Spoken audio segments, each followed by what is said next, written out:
Pero sí es suficiente para poder... Pero ¿por qué generaliza? No se traba. Pero es suficiente en la propuesta del Ejecutivo para que se pueda acumular, habiendo los otros requisitos que no solo la presentación. Ya son procesos. La única norma es cómo prefiere. ¿Cuál es el más antiguo? Lo indica la presentación, porque la presentación hoy día tiene una envergadura procesal distinta a la que conocemos, desde el punto de vista de que radica. No es que se... Y la rapidez con que se exacto. notifica. Está pensado en eso. Porque no se puede retirar, no puede, como en la Secretaría ahora, retirarla, porque no te gustó el tribunal. Por cierto que se puede. Ahí está notificado. Ahí se notifica. Lo que pasa es que el diputado Rincón tiene razón en lo que está planteando, porque yo creo que hay un tema ahí con la competencia del tribunal, porque de qué minuto uno va a poder impugnar determinada competencia de un tribunal. Entonces, o sea, lo que se están diciendo ustedes es que presentada la demanda, yo genero, recomiendo una suerte de competencia que es la correcta, y a partir de ahí acumulo, sin necesidad de la notificación.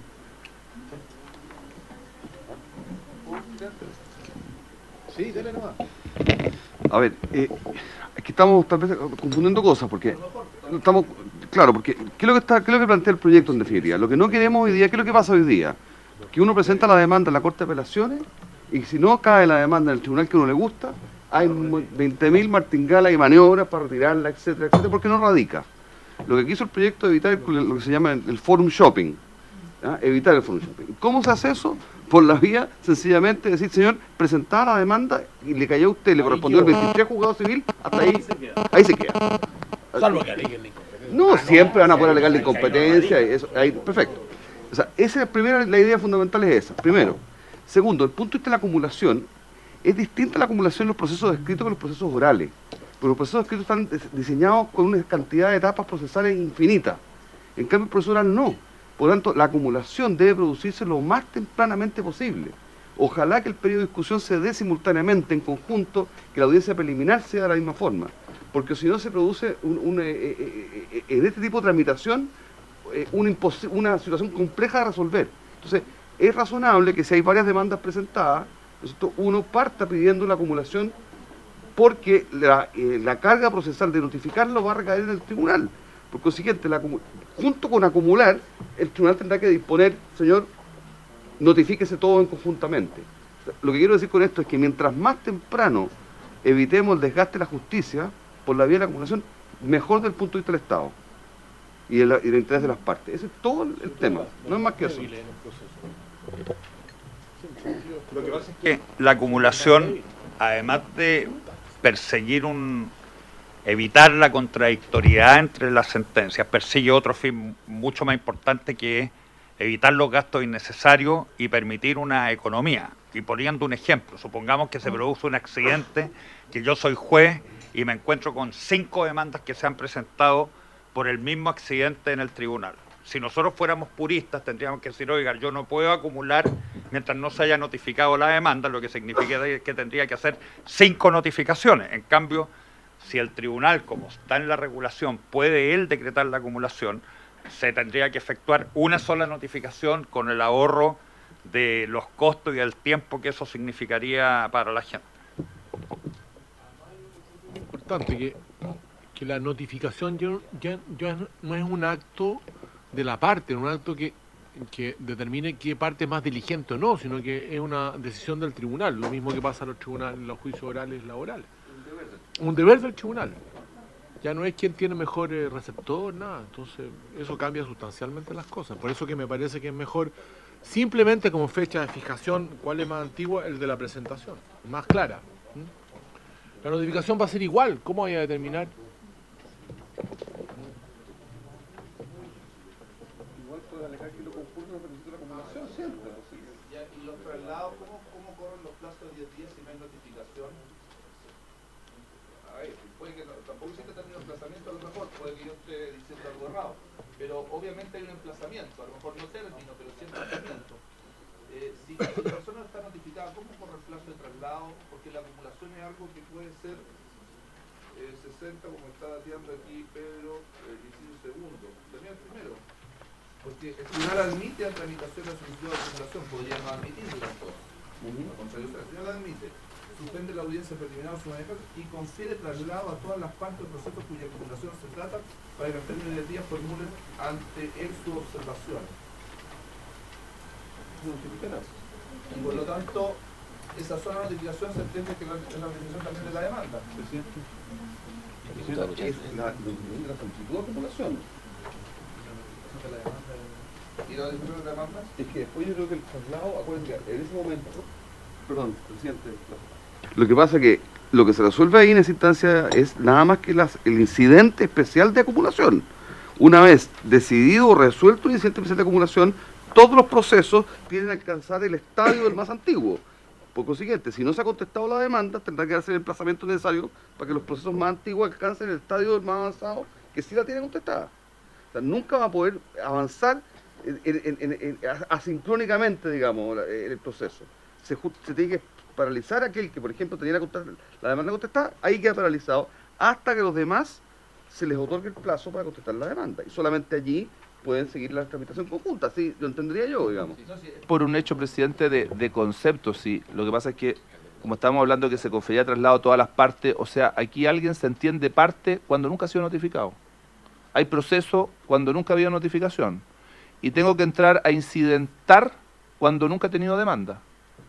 Entonces, bueno, como todos hemos estado formados en una escuela donde hay una crono y una secuencia lógica que no debe nunca interrumpirse, y así nos enseñaron siempre ustedes mismos, y que cualquiera de esas interrupciones son causal incluso de nulidades, y por eso se habla del primer emplazamiento y las formalidades especiales del primer emplazamiento y todos los requisitos especiales. Bueno, a lo mejor todo eso se está cambiando ahora, pero resulta que hay una parte que no es parte y que empieza a incidentar sin ser demandado. Entonces, no sé, me genera por lo menos ruido, por decir. No sé si los otros profesores podrán aclararnos algo de esto.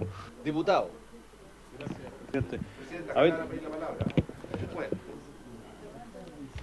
Lo que pasa es que yo tengo la impresión que le estamos dando a esta disposición del inciso segundo del artículo 58 una trascendencia mayor que la que tiene, que dice simplemente que la antigüedad se determinará por la fecha y hora de la presentación de la demanda.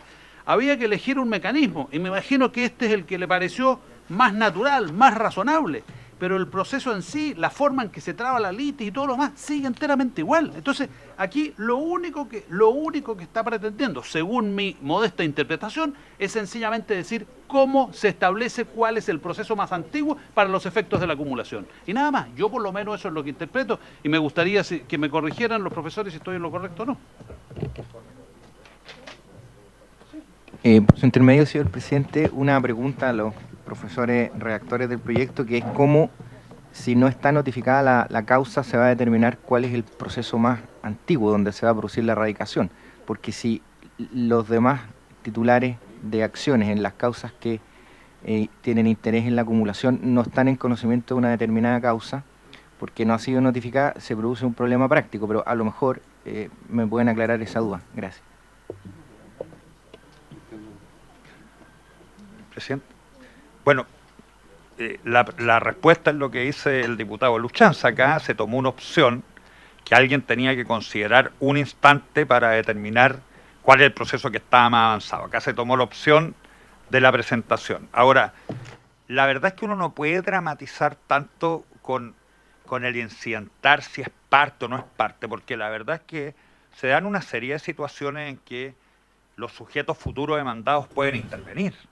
Nosotros más adelante vamos a estudiar todas las medidas preparatorias, las prejudiciales precautorias, las prejudiciales probatorias, en las cuales hay futuro demandante y futuro demandado, y obviamente que tiene derecho a intervenir en estas instancias preparatorias previas a constituir el juicio propiamente tal. Y en consecuencia, sí, la regla general es que dentro de un proceso los incidentes nacen desde el momento en que se está constituida la litis, pero hay excepciones en las cuales obviamente el mismo proceso contempla la posibilidad de que se realicen gestiones procesales antes de estar constituida la litis para prepararla o para ahorrar los costos que genera la litis, y esta podría ser una de las excepciones, igual que lo que sucede con las medidas prejudiciales o medidas preparatorias o precautorias. ¿Y el control limitado de las demandas? Sí.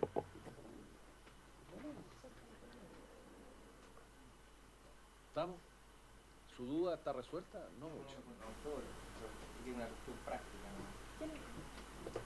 la cuestión práctica es que uno tiene que determinar, para los efectos de determinar a qué procesos se efectúan las acumulaciones y ante qué tribunal, un momento determinado. Puede ser la presentación de la demanda, la notificación de una demanda, la notificación de todas las demandas. Acá se optó, como dice el diputado de Luchans, por la presentación de la demanda. Profesor, la duda, y compartiendo ese criterio que además me parece correcto, sí, la duda que se genera es si ese primer proceso que hizo radicar la acumulación, si ese primer proceso no estuviese notificado. ¿Qué ocurre entonces en ese caso? Porque las otras causas, los titulares en las otras causas, no van a saber que existe esa causa. Esa es la pregunta, ¿cómo se resuelve en términos prácticos? Lo de la presentación no entiendo. Lo que no entiendo es que si alguno de ellos presentado no hubiera notificación.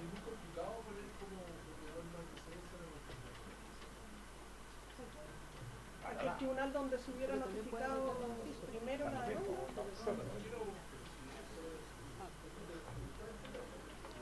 Es mi duda, y me la solucionaría. Esto planteamos por qué no se podía cambiar.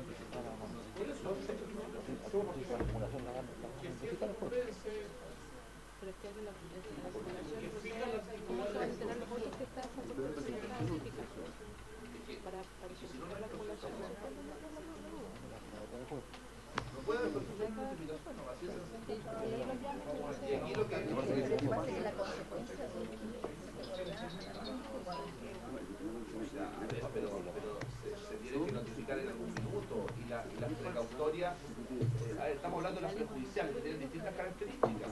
No todas no se notifican. Hay algunas prejudiciales que no se pueden notificar inmediatamente porque alterarían el sentido de la misma. Por ejemplo, el poder requerir ciertos documentos que se encuentran a disposición solo de uno de los actores y que es necesario, o un embargo determinado, etcétera, pero solo algunas prejudiciales no requieren una notificación inmediata. Pero aún así el propio legislador, el procedimiento actual, hasta donde estoy haciendo memoria, en algún minuto exige la notificación. La exige, ¿ya? Pero aquí estamos hablando simplemente de... Yo puedo entender la lógica, pero creo que no veo por qué no podría fijarse la notificación como un momento que solucione el problema, ¿no? No creo que sea una traba. Es que me gustaría preguntarle, por su intermedio, al diputado Burgos o al diputado Rincón, ¿en qué está qué es la importancia o dónde radica la diferencia si es en la presentación o en la notificación? O a quién se haya notificado primero, entendiendo en el momento en que se echaba la litis, todo eso es para efectos doctrinarios, pero ¿qué diferencia hay entre uno u otro tribunal? O sea, ¿ven un perjuicio en el que se acumulen en el tribunal, en el primer tribunal donde se haya presentado una de las demandas, para poder saber si esta discusión aquí apunta en el fondo? Simplemente que la persona, la parte, porque de hecho los otros artículos hablan de parte y hablan de actos posteriores a la solicitud de acumulación. ¿Cuál es? Que el tribunal da curso a la solicitud, esa es su primera resolución. Ahí tampoco hay una parte, o eventualmente podría no haberla. Posteriormente da traslado, seguramente va a ser conjunto, o sea, junto con acoger a trámite la solicitud va a dar traslado. Traslado a alguien que no ha sido ni siquiera notificado de la demanda. Y como pueden haber distintos tribunales, pero si hay acuerdo...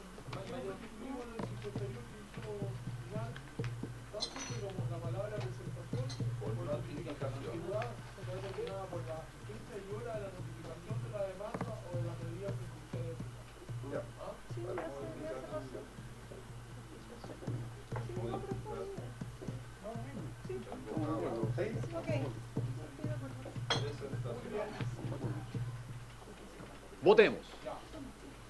Artículo 54 al 61 con la indicación.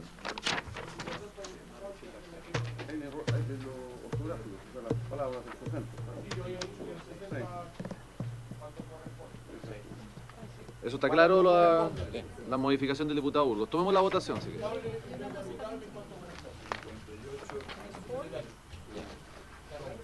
Sí, la tiene clara, pero ¿cuál más? ¿Otra cosa más?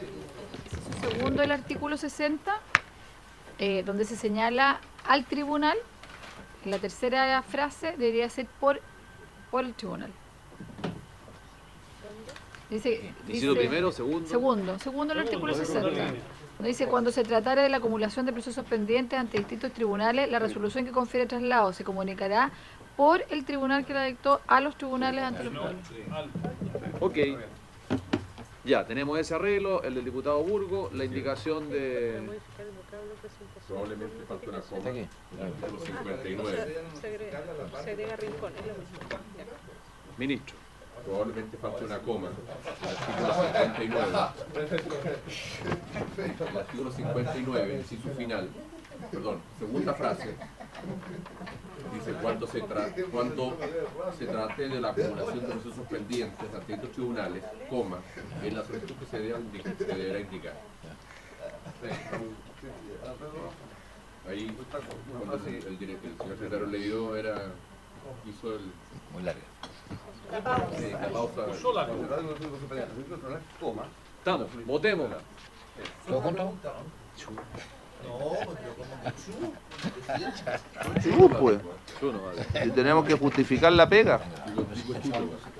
¿A qué se refiere, presidente, por su intermedio a los profesores en el inciso 1, 2, 3 del artículo 60, cuando el tribunal ejerce de oficio la facultad de acumulación y la decreta en los procesos? Y dice, se aplicarán las disposiciones previstas en los incisos anteriores en cuanto fueren aplicables. ¿Qué podría no ser aplicable? ¿Significa que podría, por ejemplo, no haber traslado? ¿Podría no existir el incidente? ¿Se podría omitir eso porque es de oficio?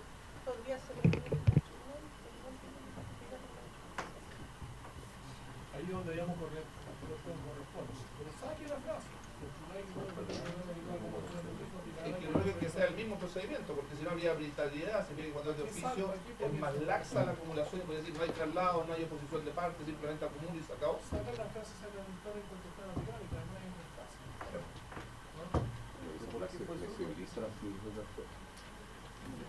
Pero ¿por qué si es de oficio y arbitrariedad y si la petición de parte no la hay? Si el proceso es uno solo, para que no, es por el objetivo uno solo, para que no existan sentencias contradictorias. Pero si es de oficio, no hay traslado. ¿Cuál es el interés ¿Podría no haberlo? que se le apliquen las reglas de la acumulación tanto a aquello que proviene de un peticionario como a aquello que proviene de una decisión del juez? Yo creo que si esa es la lógica de la frase, puede ser más bien productora de confusión, tiene razón. La sacamos. ¿Estamos claritos Porque o estamos...? no ha traslado el juez cuando lo hace oficio, tiene que haber traslado. ¿Ah? Sí, sin duda. ¿Qué norma podría ser discutible? No, lo que pasa es que la situación es distinta, porque en un caso se refiere del mismo tribunal y en el otro se refiere a distintos tribunales. Entonces, por eso, pero debe constar en el proceso, en los otros procesos, la notificación o la resolución que dispone la acumulación. Porque si es en el mismo tribunal, no tiene que comunicarle un tribunal a otro tribunal. Eso es lo que quiere decir, por supuesto, eso es lo que quiere decir.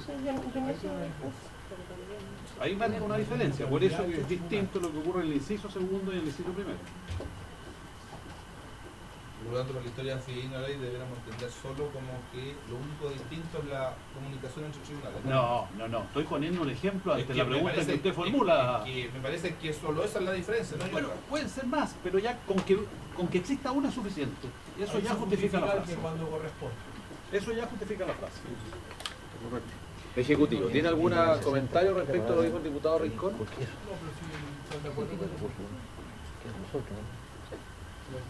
Si la única diferencia que hago yo es que igual tiene que haber traslado a las partes.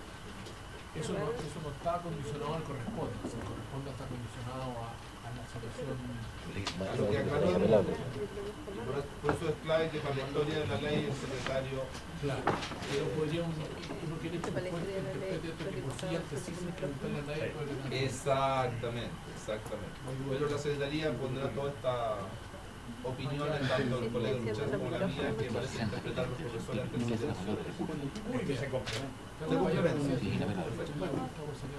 Cuando venga el informe yo me preocuparé de que eso esté en el informe. Y el estadio procesal, que eso es el estadio. Está muy bien. El secretario me dice que en el artículo 60 está la palabra recurso en el título del artículo. Además también, ¿no? ¿En qué parte? El título del artículo. Ah, sí. Ya. No va eso. Hay que sacarlo.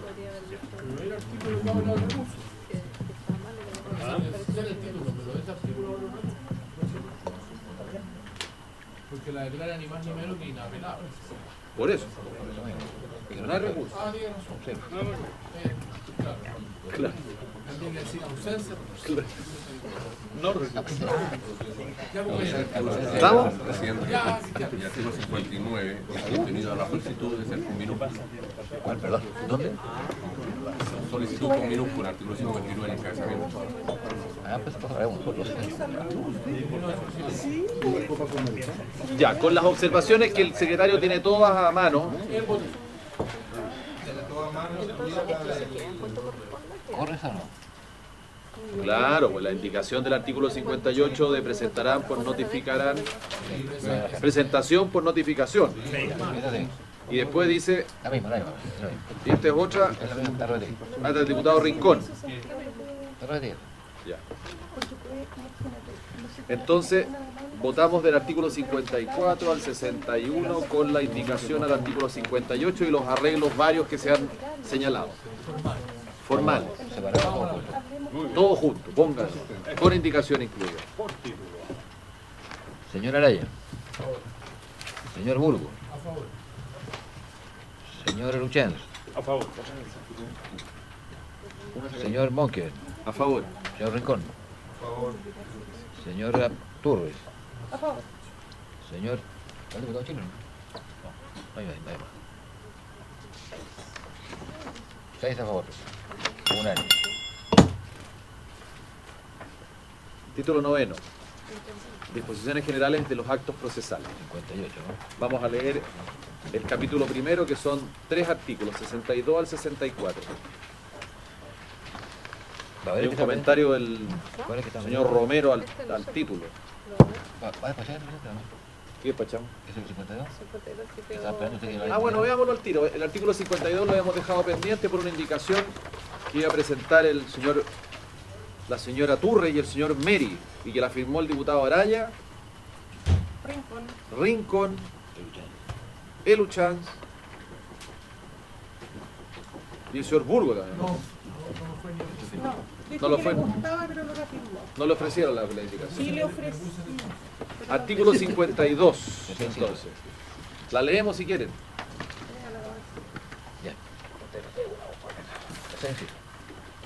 Se reemplaza el inciso tercero por el siguiente.